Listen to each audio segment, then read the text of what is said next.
This next session is focused on reality therapy techniques, which of course were developed by William Glasser.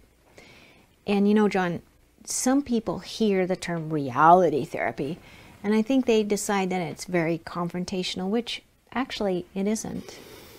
Right. You know, it is not. I think people get confused. They think reality, make people face reality. Yeah. And, you know, this is an interesting therapy approach that has, it looks like it has some existential roots.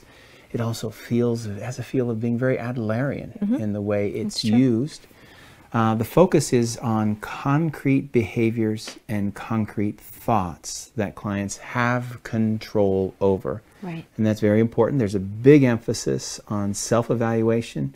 Robert Wubbolding, who's a leader in the area, says that that's really kind of the most important piece of reality therapy.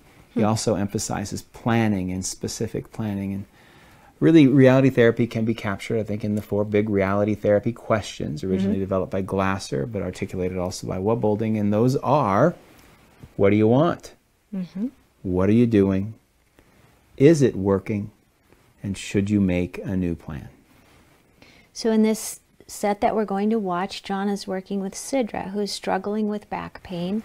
And we'll watch to see how those big 4 questions actually come into the session. So let's watch.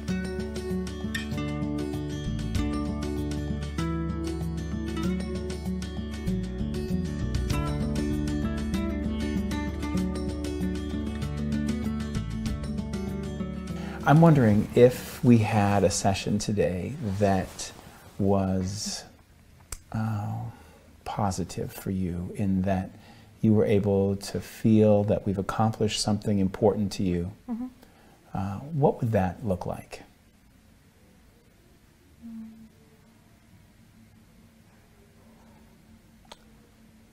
There are 1,000 things in my mind right now.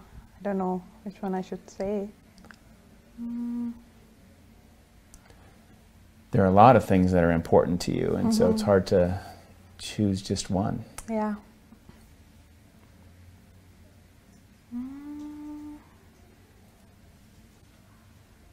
Maybe let's start with my back pain, and then maybe we'll go somewhere. So one thing then, that if we were to have a successful session, it would be important, it would mean something to you that we might move in a positive direction regarding your back pain. Okay. Yeah, like in my brain, I always talk with myself. Though I'm not, it's not like I'm crazy or something, but it's like when you don't have people around you, you usually talk with yourself. Right. So yeah, I live by myself, and I usually talk, oh, I should do that while I'm doing that. So like in my brain, I'm talking with myself, so. I should do that, and yet it doesn't happen. And you know, Sidra, it's my job, because I think you've identified something that really does mean something to you. And it's my job to kind of be a little pushy and to have you focus on really what can you do? How do you, a very intelligent young woman, figure out a clear schedule to exercise in the ways that are going to make your back better? I should sleep on time in the night, wake up early morning, and then I can do that. Then I don't have that excuse that I'm tired and I want to sleep or something. Okay. So I think that's the way I can do and organize this thing. So you think it's better to wake up early in the morning and... Yeah. So, but I'm a night person, that's the problem. So you like to stay up late. Yeah. And then sleep in? And then wake up like 9:30ish. But if I have to go to work early morning, then 7:30 or 8:30. I'm waking up like 5 every day. It's so hard for me. Yeah. Yeah. Yeah. So as you evaluate yourself, as you kind of look at your own behavior, you're pretty clear that you could do better. Yeah. with this. Someday. Yeah. Yeah. Yeah. And so I'm all about trying to figure out, well, how do you do this better? And so getting to bed earlier, but you're a night person. Actually, I improved a little bit. I was like really night person, go to bed around 2 or 3 in the morning. But now, like 12 is like maximum. Yeah. So maybe if I just like focus on that, I can do better and go to bed like at 10 or 11. So maybe then I can wake up early morning next day. Okay. So what do you think the odds are of you actually achieving that as you talk about it, changing yourself from being a night person to getting to bed at 10 or 11? What are the odds of that working out? I really hate it. I think you're maybe kind of tricking yourself with that Yeah. particular solution. Yeah, like I want to sleep. It's like, okay, I should sleep now because I have to wake up early morning. But something like maybe my brain or my heart or something saying like, no, it's okay, you can do it. Or you have plenty of time, like 5-6 hours sleep is fine. So that's the thing. So it's like, Yeah. okay, it's fine. I can just stay up until maybe 12 or 1 Or and 1. then I can sleep. And then in the week, like I'm okay, but weekends, I just like stay up until 2, talk with friends or family, and so that just changed my schedule again. So Well, yeah, it sounds like one of the hard things is that you really value the time late at night. And so since you value it that much, it's hard for you just to say, I'm giving that up. It means something to you. And Yeah. so it just doesn't seem right to say, Sidra, stop that and go to bed at 11. And that hasn't worked very well for you in the past. You've tried that quite a lot. And so then I think to myself, well, maybe we should talk about what time during the day. Let's say you stay up till midnight or 1, which is normal for you. You enjoy that. It's Yeah. important to you. If you give yourself permission to do that, can you then organize your day to include the exercise that's going to make a difference? yes, I can. I mean, then I can come from work and like done with the day, and then I can do my exercise or yoga. But then again, I was like tired, what time to watch TV, maybe cooking time. It's just like I just don't want to do that, so I maybe start cooking, though I'm super tired. So once a day for 30 minutes or 45 minutes? Yeah. Which would be better for you? I think 45 minutes. Yeah. Yeah. And so 45 minutes. And then how long does it take you to get ready to, I mean, if you get up at 6 and you were going to exercise for 45 minutes, would you be able to make it to work by 7:30? Yes. It only takes me like 10-15 minutes to be ready. So you could get up at 6:30 and still have time to exercise 45 minutes and get to work at 7:30 or 6:15. yeah, it can be possible. So let's say 6:15, and then what's going to get in the way of you getting up at 6:15? Nothing. At Nothing. that time, I'll be like, okay, now I'm up, I can do that. Okay. The only thing is like to leave my bed, and then after that, I can do like all stuff. Then I'll be fine. The only thing is that. You are very creative. Tell me some ways you can get yourself out of bed. Well, we have morning prayer, which should be in summers, like should be around like 5:30. Okay. We have to do that. And in winters, it's like 8:30 because of the sun. If I promise myself that I have to wake up early morning to say my prayer on time, then I think I can do that. Do you do that? Do you get up in the morning and do your... Not so so Not good all in the it. time. Not all the time. But especially in Ramadan, I can do that. So I always like wake up for my breakfast kind of thing. Yeah. So at that time, yeah, I can do that. Like in Ramadan, I'm really organized. Yeah. So it should be like Ramadan whole year, I think. Yeah. So. Huh. And because that's very important to you, the Ramadan Yeah. celebration, the And process, fasting and the everything, fasting. yeah. Okay. What is it about that that gets you out of bed to do the morning prayers? I don't know, it's kind of like passion, I would say, like, oh, I have to do that because it's a really important thing and I want to make God happy. Okay. Okay. And I have to kind of like that. So you develop during that time of the year some passion and commitment and desire to make God happy, and so then you get yourself up. Yeah. Pretty much always? Yeah, always. At the end of this segment, John is very persistent in his confrontations of Sidra. Right, and I think it's important to think about how the confrontations are framed. It's not like I'm harshly confronting her because of something I think she should do. Right. Really the focus from the reality therapy perspective is, what do you want, Sidra? Do you want to have a healthier back? And as long as she's committed to that, then it's my job, maybe in some ways like a coach, to say, hey, do you want this, Sidra? If so, here are some things that you might be able to do. And to get her to volunteer some things that she might do to improve her situation as well. And I really like the sequence when I've pushed her and finally she smiles at me and says, well, that's why I'm here. Right.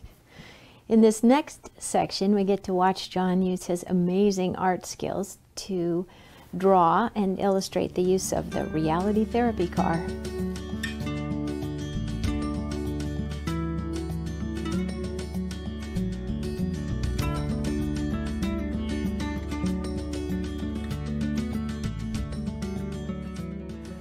Sidra, a couple of things about the kind of counseling or therapy that we're doing.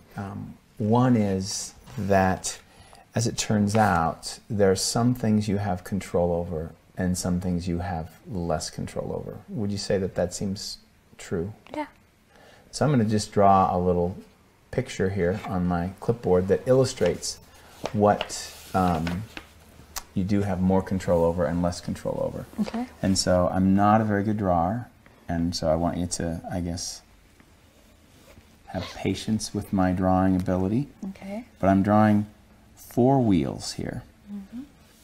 And then I'm going to put a car on it. So it's sort of like we're looking at a car from up in the air. And there's the steering wheel of a car, and there's an engine. Okay. And according to this perspective, there are what they call front wheel behaviors and rear wheel behaviors. And so the front wheel behaviors are your thoughts Okay.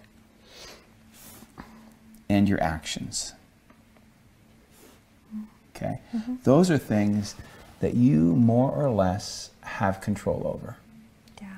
So for example, when you said you lie in bed and you think, oh, maybe I don't need to get up and exercise. That's an example of your thoughts, and you're aware of them, and you know you can change them sometimes, right? Yeah. They're kind of hard and tricky to change, but you can. Yeah. And actions, the actual getting up. You got up and you got here, Yeah. right? Yeah. I mean, that's an example of you have some control over that. Again, we're all human. We don't have perfect control over those things. Yeah. But we have quite a bit of control. And back here, we have feelings and we have physiology. And the feelings are like anger, sadness, emotions. Yeah. Okay? And the physiology, in your case, the physiology is really important because you have said that your back pain is one thing that is important to you to change. Yeah. It's a rear wheel behavior in that if you direct your actions and your thoughts toward the goal of a healthy back, right? and that because that's important to you now and in the future. The physiology will follow. Yeah. Just like a car, right? I mean, you turn the front wheels, Back wheels follow. the back wheels follow. Yeah. Exactly. And so what we really want to do in our time together, and what we've done a bit of already, is to focus on your thoughts, focus on your actions, and to be very specific about the thoughts and the actions that lead you toward a healthy back. Okay. And then, and this might be one of the most important things of all, is to make a really good plan for how you can control those thoughts and actions to the best of your ability to lead the physiology, the back pain, in the right direction. Yeah. Does that make sense to you? Yeah. It does. So when we think about the back pain, what thoughts and actions do you think of as being most important to take you toward that healthy back goal? Just be careful, like as I am right now, but I would say my back really needs care, and I should be gentle with that. Like if I'm sitting, I should sit like straight rather than to be like this or something. Or with a back, I should have like some support. Okay. And also doing yoga and eat healthy. Okay. So be careful in that. Make sure that your posture is good. Yeah. Maybe you had mentioned earlier about not lifting something too heavy. Yeah. Those kinds of things. And then eat healthy and do yoga.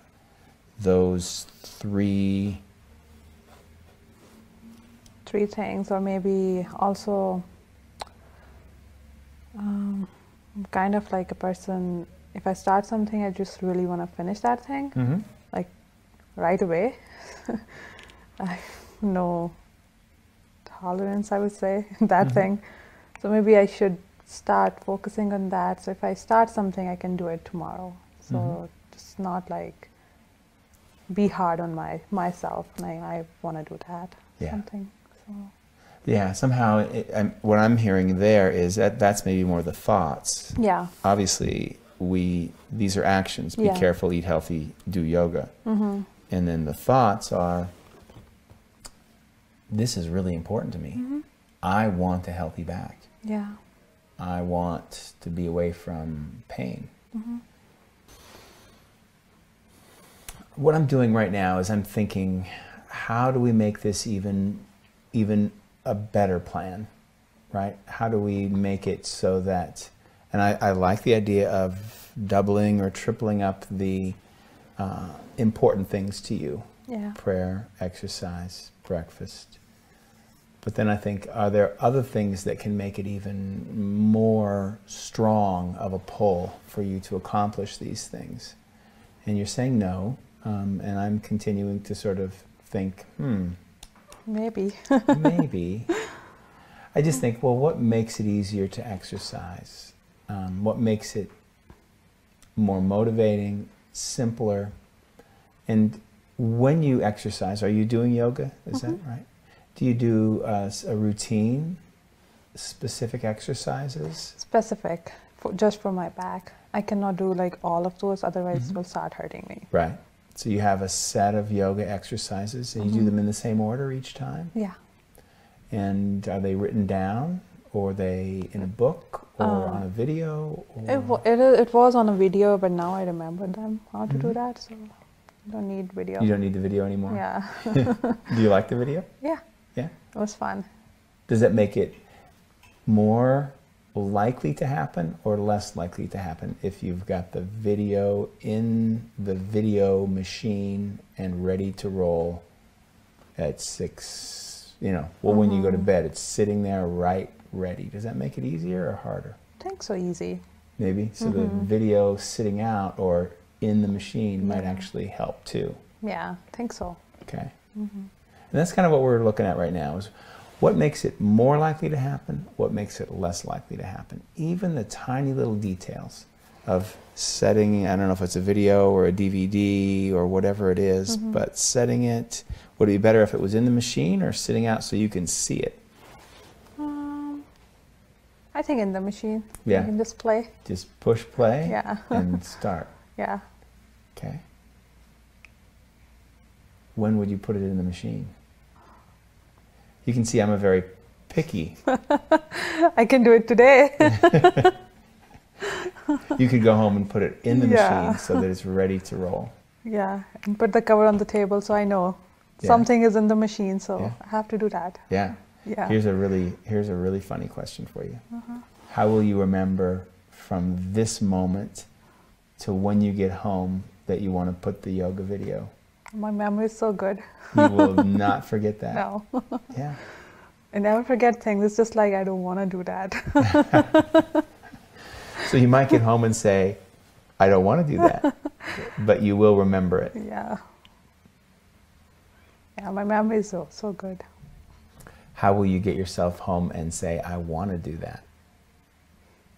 I have an excuse. I have to go work right after that. But yeah, when I will be back, then I can do that. Yeah. Yeah. And how do you get yourself? You will remember. You'll get home from work and you will remember. I know I'm going to do that for sure today because we are talking too much about that thing. I know I'm doing that today. So you're, in some ways, this will help Yeah. with the motivation. Is it maybe we have an arrangement? I mean, we have an agreement that you will do that? That can be, yeah. So in this last section that we just saw, John, you got a little detail-oriented. Right, I'm trying to follow that reality therapy rule of a specific plan is a better plan. And so that's what I'm doing. And I'm also trying to engage Sidra in how do you make a better plan for yourself? Right, which is something I think she probably really needs some help with. And you make an agreement with her. Right, at the end of the session, and I think this is a positive thing in terms of moving into the future. Sometimes reality therapists are willing to make an agreement to serve as a reminder or a support person in the client's life. Which I think in this case is going to be very effective for Sidra.